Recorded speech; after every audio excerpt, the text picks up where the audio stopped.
Hello everyone, my name is Shalini Menon. I belong to the PGPBM batch of 2019 and 21.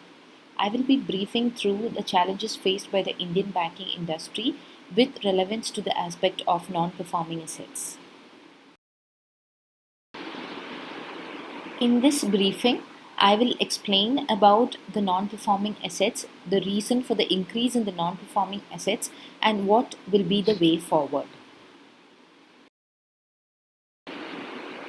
The banking sector in India is one of the strongest drivers of India's economic growth.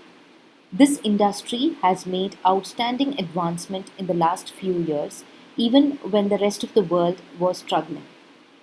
The economic development in India and the financial sector liberalization has led to a transformation of the Indian banking sector over the past few years. The Indian banking sector has 12 public sector banks, 22 private sector banks, 46 foreign banks, 56 regional rural banks, 1,485 urban cooperative banks, and 96,000 rural cooperative banks in addition to the cooperative credit institutions. This sector, though with a lot of advancements, is currently facing a lot of challenges, and one major challenge being the rising levels of non performing assets.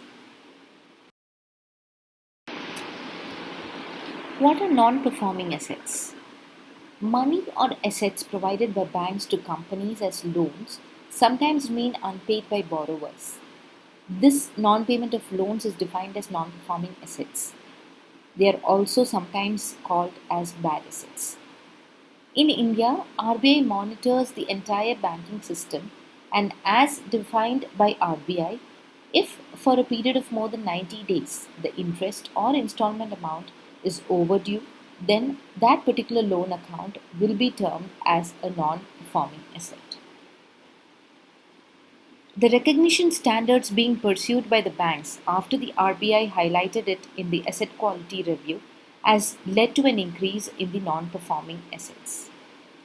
Public sector banks represent 90% of the total NPA in India, which accounts to at least 4 lakh crores, and the rest of it being accounted by the private sector banks.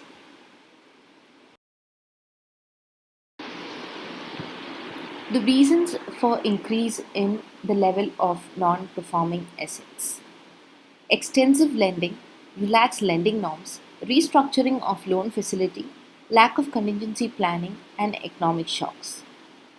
Between the year 2000 and 2008, the Indian economy was in a boom and the public sector banks were extensively lending to companies. This was, however, immediately followed by the financial crisis in the year 2008 and 9. The relaxed lending norms of banks, especially to big corporate houses, without proper analysis of their financials and credit ratings, gave rise to NPA levels. Restructuring of loan facility to corporates which were already a failure and had inadequate profitability gave rise to NPA levels. Lack of contingency planning by banks to mitigate the risk of project failures and factoring such eventualities also gave rise to NPA levels. The pandemic, COVID 2019, and demonetization are some of the economic shocks that was also a reason for the increase in the non performing assets.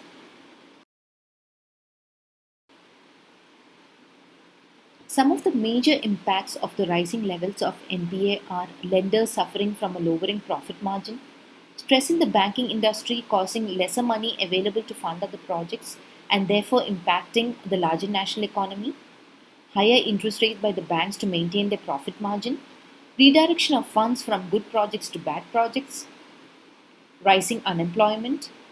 In the case of public sector banks, the bad health of the banks means a bad return for the shareholder, which means lesser funds to the government. This will impact the easy deployment of money for social and infrastructural development, and that will result in social and political cost. Investors will not get their rightful returns.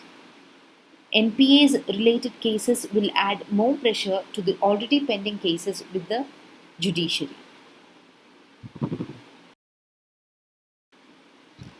In the year 2018, RBI laid down a revised framework for the resolution of stressed assets, which replaced all of its earlier instructions on the given subject. The banks were required to immediately start working on a resolution plan for accounts over Rs 2000 crores, and this was to be finalized within 180 days. In the case of non implementation, lenders were required to file an insolvency application. RBI also termed it necessary to substitute the existing guidelines with a simplified generic framework for quick resolution. Banks were also to recognize loans as non performing assets even if there was a delay of a single day in repayment. If any of the banks did not adhere to the circular guidelines, stringent actions were initiated. So, what is the way forward?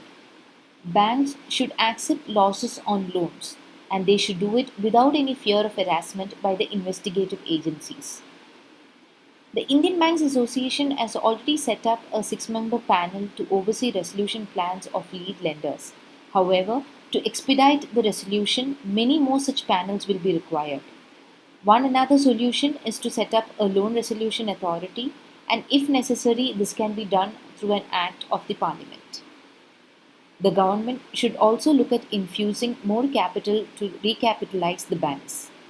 The quality of lending should be improved, especially in the public sector banks. More banks should become board managed institutions, and government should slowly step back a little from exercising direct control. This may help bring down the level of non performing assets to a large extent. These are some of the reference links that I had used to obtain the details that were shared in this briefing.